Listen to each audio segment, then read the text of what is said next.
그런데 우리가 그럼 내 소명은 뭐냐 하는 것을 알아야 될 거 아니에요. 제일 중요하면서도 결정적인 유일한 방법은 하나님으로부터 확신을 받는 겁니다. 그런데 그게 이제 별로 쉽지 않거든요.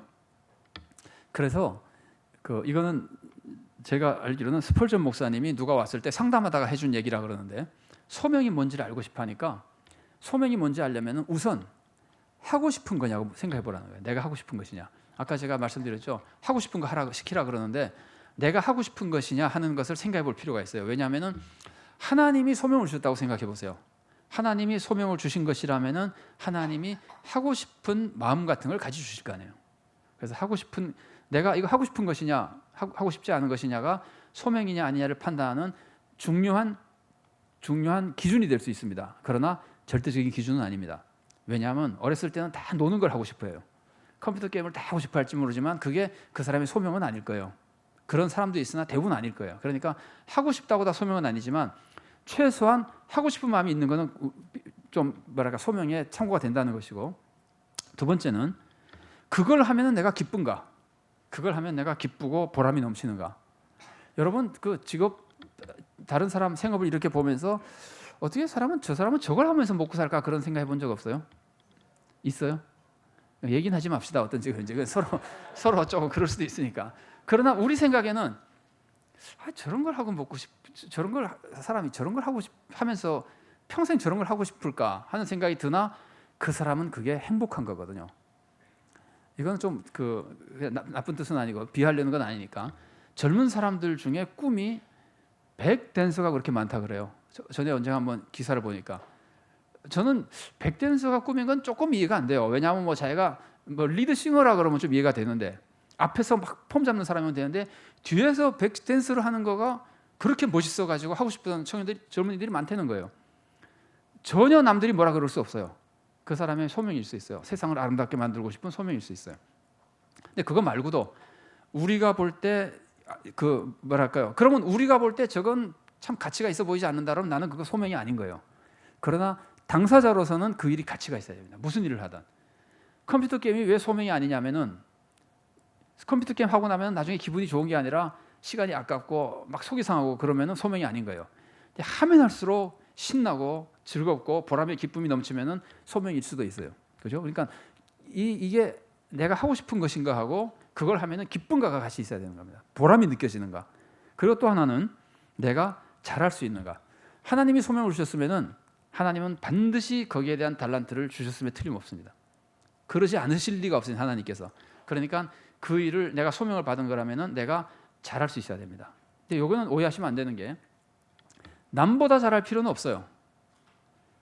꼭 남보다 잘할 필요는 없어요. 남보다 잘하지 못해도 내가 할 수 있는 것 중에서 내 스스로의 여러 가지 재능 중에서는 잘하는 편에 속하거나 그렇단 말이죠. 남보다 잘해야 된다 그러면 대한민국이 아니라 세계에 나보다 잘하는 사람이 없는 분야가 어디 있겠습니까?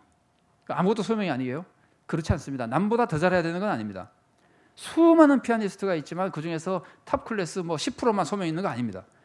그만큼 피아노를 잘 치지 못해도 내가 가지고 있는 하나님이 주신 달란트와 내가 가지고 있는 노력과 은사로 기쁨과 보람을 느끼며 사람들에게 유익을 끼치면 얼마든지 소명을 이룰 수 있습니다. 다만 내가 다른 거 하는 것보다는 좀 잘할 정도의 나에게 특별히 주신 만한 달란트는 있어야 된단 말이에요. 그런데 이 세 가지는 다 참고사항입니다. 그러니까 여러분들이 만일에 청년들이나 젊은 사춘기 학생들이나 이렇게 얘기하고 할 때 자녀들을 양육할 때 소명이 뭔지를 알고 싶으면 이런 대화를 해보는 건 도움이 돼요. 그러나 이게 결정적인 건 아니에요. 어쨌든 가장 중요한 것은 하나님으로부터 부름받았다는 소명의 확신입니다. 그러니까 소명이 있으면은 이게 정말 나의 소명이면 어떻게 되는지 압니까? 그게 나의 소명이면은요, 그걸 안 하면은 못 살아요. 우리가 정말 사랑하면은 안 보면은 못 살죠. 사랑하면은 안 보면은 못 살고 헤어져서는 못 살고 막 그러잖아요. 그래서 결혼을 반대하면은 요즘은 좋은 건 아니지만은 아주 위험한 일이 생기기도 하고 그러잖아요. 그러니까 사랑이 그런 것처럼 소명도 사실은 사랑에서 나오는 거기 때문에 소명감을 가지고 있으면은 이거에 나의 소명이다 그러면은 그거 안 하고는 견디지 못해요. 자, 그것을 잘 보여주는 성구가 그 앞에 나와 있습니다. 예레미야 20장 9절 말씀을 같이 읽어보겠습니다. 내가 다시는 여호와를 선포하지 아니하며 그의 이름으로 말하지 아니하리라 하면 나의 마음이 불붙는 것 같아서 골수에 사무치니 답답하여 견딜 수 없나이다. 예레미야의 소명이 뭡니까? 이스라엘 사람들에게 하나님의 말씀을 전해주는 겁니다. 그런데 그 전해주는 내용이 뭐였습니까? 예레미야가 이스라엘 백성, 엄격히 말하면 남유다죠, 그죠? 남유다 백성들에게 전해주는 메시지는 너희 망한다는 거였어요. 이게 얼마나 하기 싫은 말이에요. 설교 중에서도 잘 된다는 말을 해야지 우리나라 망할 것이라는 회개하라는 설교에다가 이제 나중에는 망한다고 설교를 해야 되니까 이건 미치는 노릇이거든요. 그러면 사람들이 박대하고 막 예레미야가 얼마나 고생했어요. 욕하고 왕따 중에 왕따 당하고 이러니까 예레미야가 너무 속이 상해서 설교해도 듣지도 않은 놈들, 나를 박해하는 놈들, 효과도 없는 거, 회개도 안 하는 거, 아, 나 이제 설교를 안 하겠다, 예언하지 않겠다 그러면은 뭐라 그러죠? 뭐라 그러지? 나의 마음이 불붙는 것 같아서 골수에 사무치니 답답하여 견딜 수 없습니다. 그럼 어떻게 하는 거예요? 또 하는 거죠. 소명이 이런 겁니다. 그러니까 나는 이거로 밥만 먹고 산다 그러는 거는 소명이 아니에요. 그 문자 그대로 생업일 수는 있어도 소명은 아니에요. 그것으로 가치와 보람을 느끼고 이것을 내가 열심히 하지 않으면 하나님께 죄송스럽고 내가 답답한 정도가 돼야 되는 거예요. 정말 이것으로 하나님 맡긴 사명을 감당한다는 그것이 있어야 되는 거예요. 사도 바울 같은 경우는 이제 복음 전파자잖아요. 고린도전서 9장 16절 같이 읽어보겠습니다. 내가 복음을 전할지라도 자랑할 것이 없음은 내가 부득불할 일임이라. 만일 복음을 전하지 아니하면 내게 화가 있을 것이로다. 예레미야하고 좀 다르게 썼는데 예레미야는 속이 답답해서 견디지 못해서 하는 것이라면은 이 바울은요 이런 말하는 걸 요즘 싫어합니다. 현대인들은. 그러나 바울의 말을 그 문자 그대로 하면은 무서워서라도 안 할 수가 없는 거예요.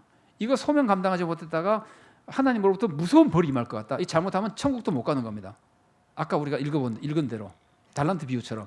그러니까 다윗은 물론 사랑 때문에 하고 안 하면은 답답해서 견딜 수도 없었겠으나 두려움까지 같이 있는 거예요. 그러니까 안 할 수 없는 거예요. 소명이라는 거. 정말 소명을 알고 나면은.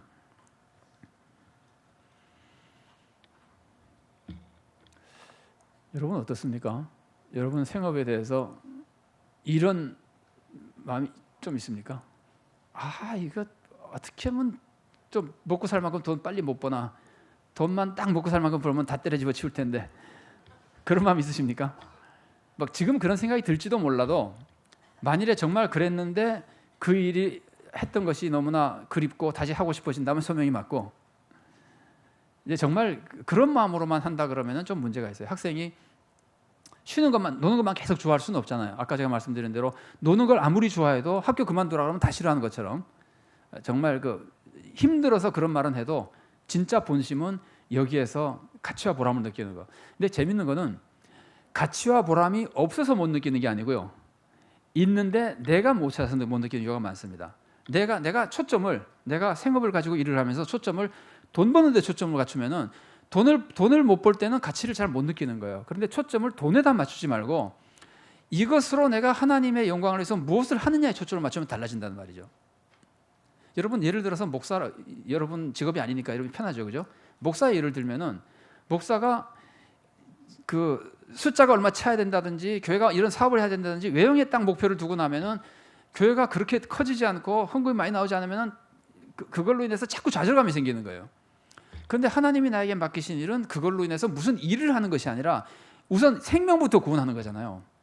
그러니까 내가 이 일을 해서 이 사람들이 신앙생활을 제대로 하고 구원의 길을 가며 그러다가 얼마 되지 않는 지역에서 한 사람이 구원을 받고 그런 거에서 본질적인 사명에 충성하고 뭐랄까 소명감을 가지고 나면은 다른 것 때문에 그렇게 좌절하게 되지 않는다는 말이죠. 그러니까 우리가 소명감을 느끼는 어떤 생업이라도 소명감을 느끼는 것은 하나님의 소명을 깨달았을 때 거기서 가치와 보람을 느끼는 것이지 그게 하나님의 소명이 아니라 내 욕심에 거기를 내 욕심과 연결시키고 나면은 가치와 보람을 느끼기가 어렵습니다.